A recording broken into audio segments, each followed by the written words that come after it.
இந்த வீடியோவில் நாம பிசி ஹார்ட்வேர் நியூஸை பற்றி தான் பார்க்க போகிறோம். நிறையவே இன்ட்ரெஸ்டிங்கான நியூஸ் இருக்குது. NVIDIA அவங்களோட சூப்பர் சீரிஸ் கிராஃபிக்ஸ் கார்டை மறுபடியும் எடுத்துகிட்டு போகிறாங்க.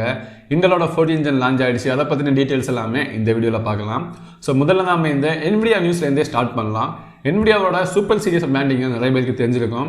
ஆல்ரெடி ரொம்ப ஃபேமஸான 1660 சூப்பர், அப்புறமா RTX 2060 சூப்பர், இந்த மாதிரி அந்த சூப்பர் பிராண்டிங் இருக்க கிராஃபிக்ஸ் கார்ட்ஸ் எல்லாமே மறுபடியும் NVIDIA எடுத்துகிட்டு போகிறாங்களாம். அதுவும் RTX 4000 சீரியஸில் RTXோட 4070 சூப்பர், அப்புறமா 4080 சூப்பர் இந்த கிராஃபிக்ஸ் கார்ட்ஸ் எடுத்துகிட்டு போகிறாங்களாம். ஸோ இந்த நியூஸை யார் லீக் பண்ணாங்கன்னா மெகா சைஸ் GPU அப்படிங்கிற ஒருத்தர் லீக் பண்ணியிருந்தாரு. ஸோ அதுக்கப்புறமா சைனாலேருந்து யூஸ்வலாக இதை லீக் பண்ணுற ஒருத்தர் ஹாங்ஜிங் 2020 அப்படிங்கிற ஒருத்தர், நான் சரியாக ப்ரொனவுன்ஸ் பண்ணான்னு தெரியல. ஸோ இதில் 4070 சூப்பர் மட்டும் கிடையாது, 4070 Ti சூப்பர் அப்படின்னு ஒரு மாடல் இருக்குது. அதாவது 4070 சூப்பர், 4070 Ti சூப்பர், இந்த மாதிரி டிஃப்ரெண்ட் நேம்ஸில் எல்லாம் கொடுக்குறாங்க. ஸோ டேட்டுக்கு TBDன்னு கொடுத்துருக்காங்க, அதாவது to be announced அப்படின்னு கொடுத்துருக்காரு. ஸோ இவங்க ஆல்ரெடி 3000 சீரிஸ் கிராஃபிக்ஸ் கார்டு வரம்ப கூட இதே மாதிரி சூப்பர் சீரிஸ் வரப்போகுது அப்படின்னு லீக்ஸ் கொடுத்துருந்தாங்க. ஆனால் அந்த டைமில் சூப்பர் சீரிஸ் லான்ச் ஆகலை 3000ல் எல்லாருக்குமே தெரிஞ்சிருக்கும். ஸோ அது ஏன்னு கேட்டால் சொல்கிறாங்க, அந்த டைமில் கொரோனா இருந்ததுனால லான்ச் பண்ண முடியலை அப்படின்னு. ஆனால் இந்த வாட்டி இந்த 4000 சீரிஸில் இந்த சூப்பர் பிராண்டிங் வரதுக்கு நிறையவே சான்ஸ் இருக்குது, கூடிய சீக்கிரமே வரப்போகுது அப்படின்னு சொல்கிறாங்க. ஸோ இதில் என்ன பெனிஃபிட் இருக்க போகுதுன்னா, RTX 4070 எல்லாருக்குமே தெரியும் 12GB VRAM தான் இருக்குது. ஆனால் இனிமேல் இந்த சூப்பர் பிராண்டிங் வந்துன்னா அதில் 16GB VRAM இருக்க போகுது அப்படின்னு சொல்கிறாங்க. அது கூடவே 256 பிட் மெமரியுமே இருக்க போகுது அப்படின்னு சொல்கிறாங்க. ஸோ ஓகே தான், நல்ல விஷயம் தான். 16GB VRAM, அப்புறமா 256 பிட் மெமரி எல்லாமே இருக்குது. மேபி கொஞ்சம் பர்ஃபார்மன்ஸ் கூட இம்ப்ரூவ்மெண்ட்டாக இருக்கலாம்.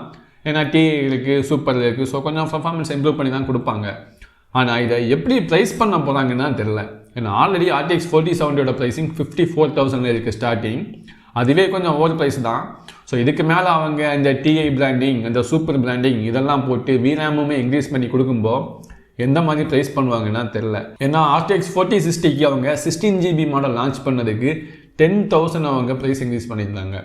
ஸோ இங்கே அவங்க சூப்பர் பிராண்டிங் கொடுக்க போகிறாங்க, Ti பிராண்டிங் கொடுக்க போகிறாங்க, 16GB VRAM கொடுக்க போகிறாங்க.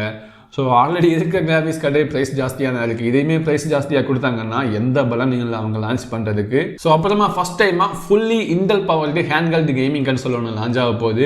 அதோட பேர் M.EM.GP0X0MTL அப்படின்னு கொடுத்துருக்காங்க. ஸோ இதை இன்டலோட metal like H series CPU வச்சு பவர் பண்ண போகிறாங்க. இன்டலோட ஆர்க் கிராஃபிக்ஸ் 5 இருக்க போகுது, 32GBக்கான LPDDR5X RAM இருக்க போகுது, விண்டோஸ் 11 ரன் ஆக போகுது. So Windows based handheld gaming console. So இதில் H சீரிஸ் கொடுத்துருக்காங்க. H சீரிஸ்ங்கிறது ஹை பர்ஃபார்மன்ஸ் CPU, நம்ம கேமிங் லேப்டாப்ஸ் எல்லாம் பார்ப்போமே அதே கேமிங் CPU தான். ஸோ அப்புறமா இன்டலோட metal like 14 gen CPU. So அப்புறமா இதோட காம்படிஷனாக ஸ்டீம் டெக், அப்புறமா ஆசஸோட லோகோலாம் எல்லாம் இருக்க போகுதுன்னு சொல்கிறாங்க. ஸோ அந்த அளவுக்கு பர்ஃபார்மன்ஸ் இருக்க போகிறதா எதிர்பார்க்கலாங்க. ஏன்னா God of War game play பண்ணுறதுமே இதில் கொஞ்சம் லீக் ஆகிருக்கு, ஒரு ஸ்க்ரீன்ஷாட் லீக் ஆகிருக்கு. ஸோ அந்த அளவுக்கு பவர்ஃபுல்னா காம்படிஷனுமே நல்லா இருக்கும். ஸோ நிறைய காம்படிஷன் வந்தால் தான் ப்ரைஸ் கம்மியாகவுமே நிறைய ப்ராடக்ட்ஸ் கிடைக்கும். ஸோ இந்த மாதிரி ஹேண்ட்ஹெல்ட் கேமிங் கன்சோல்லையுமே நிறைய ப்ராடக்ட்ஸ் வந்துச்சுன்னா கண்டிப்பாக அதோட ப்ரைஸ் எல்லாமே ட்ராப் ஆகி நல்ல ப்ரைஸிங்கில் வரதுக்கு சான்ஸ் இருக்குது. அப்புறமா இன்டலோட 14 ஜென் CPUs எல்லாமே லான்ச் பண்ணியிருந்தாங்க.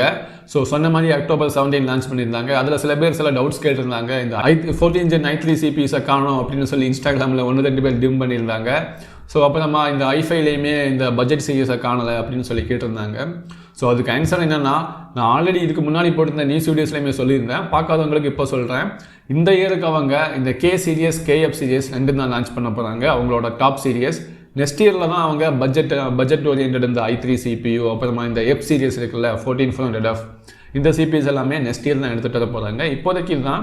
ஸோ இப்போதைக்கு லான்ச் பண்ணதால ரொம்ப ப்ரைஸ் கம்மியாக இருக்கிறது i5ஓட 14600KF தான். இதோட ப்ரைஸிங் 28,000 இருக்குது. ஸோ அதுக்கு பக்கத்தில் 14600K இருக்குது, அதோட ப்ரைஸிங் 13,000 31,000 கிட்ட வருது. ஸோ இப்போதைக்கு இதுதான் ப்ரைஸ் கம்மியாக இருக்கிற 14 ஜென் CPUs அவைலபிளாக இருக்கிறது. நெக்ஸ்ட் இயரில் இன்னும் நிறையா CPUs வரப்போகுது. ஸோ அப்புறமா இன்டலோட 14400 CPUஸோட லீக்ஸ் வந்துருக்கு. இந்த 14400 CPU எப்படின்னா, இப்போ நம்ம 12th ஜெனில் 12400F இருக்குல்ல, அந்த நான் ஆஃப் மாடல் அதே மாதிரி தான் 14 ஜெனில் 14400. ஸோ இந்த CPUஸோட டீட்டெயில் பார்த்தோம்னா இதில் 10 கோர்ஸ் இருக்க போகுது டோட்டலாக. அதில் 6 கோர்ஸை பர்ஃபார்மன்ஸ் கோராக கொடுக்க போகிறாங்க, 4 கோர்ஸை கொஞ்சம் பவர் எஃபிஷியன்ட்டி அவங்களோட நியூ கோர்ஸ் அதை கொடுக்க போகிறாங்க. டோட்டலாக 16 த்ரெட்ஸ் இருக்க போகுது. ஸோ இதோட ஜீக்பெஞ்ச் ஸ்கோருமே லீக் ஆகிருக்கு. சிங்கிள் ஸ்கோர் பர்ஃபார்மன்ஸில் அது 2464 பண்ணியிருக்கு, மல்டி கோரில் 13,373 பண்ணியிருக்கு. ஸோ கொஞ்சமாக ஒரு பர்ஃபார்மன்ஸ் இம்ப்ரூவ்மெண்ட் அவ்வளோதான், பெருசாக எல்லாம் கிடையாது. யூஎஸ் கவர்மெண்ட் என்ன பண்ணியிருக்காங்கன்னா, சைனாவுக்கு RTX 4090 அப்புறமா இந்தியாவோட H100 கிராஃபிக்ஸ் கார்டை எக்ஸ்போர்ட் பண்ணுறதா ஸ்டாப் பண்ணிட்டாங்க. இந்த RTX 4090 பற்றி எல்லாருக்குமே தெரிஞ்சிருக்கும், டாப் அண்ட் கேமிங் கார்டு. ஆனால் அதே மாதிரி தான் இந்த H800ங்கிறது top and AI card. AI use பண்ணுறவங்க இந்த கார்டை தான் யூஸ் பண்ணுவாங்க. இந்த கிராஃபிக்ஸ் கார்டை பற்றி நான் ஆல்ரெடி ஷார்ட்ஸ் வீடியோஸில் போட்டிருந்தேன். NVIDIAவுக்கு இந்த H100 கார்டு தான் 1000% கிட்ட ப்ராஃபிட் கொடுக்குது. ஸோ அந்த கார்டோட எக்ஸ்போர்ட்டிங் தான் ஸ்டாப் பண்ணியிருக்காங்க. ஸோ மேபி இது யூஎஸ் கவர்மெண்ட் பர்சனலாக பண்ணுறது அப்படின்னு நினைக்கலாம். ஆனாலுமே இதில் நமக்கு ஒரு பேட் நியூஸ் இருக்குது. பேட் நியூஸ் என்னன்னா, இப்போ சைனாவுக்கு இந்த டாப் அண்ட் ஏஐ கார்டு கிடைக்கலன்னா அவங்க கேமிங் கிராஃபிக்ஸ் கார்டு ஏதாவது யூஸ் பண்ண ஸ்டார்ட் பண்ணிட்டாங்கன்னா அவ்வளோதான், ஷார்ட்டேஜ் வந்துடும். ஏன்னா சைனாக்காரங்க வாங்க ஆரம்பித்தாங்கன்னா எக்கச்சக்கமாக வாங்குவாங்க. மைனிங் டைம்லலாம் எக்கச்சக்கமாக வாங்கியிருந்தாங்க. அதுவும் அப்படி வாங்க போகிறதா இருந்தால் அவங்க கண்டிப்பாக AMD சைடில் தான் கை வைப்பாங்க. AMDயோட 7900 XTX. ஸோ அந்த பக்கம் அவங்க திரும்பி பார்த்துட்டாங்கன்னா அவ்வளோதான், AMD கார்டோட ப்ரைஸ் எல்லாமே இன்க்ரீஸ் ஆகிடும்.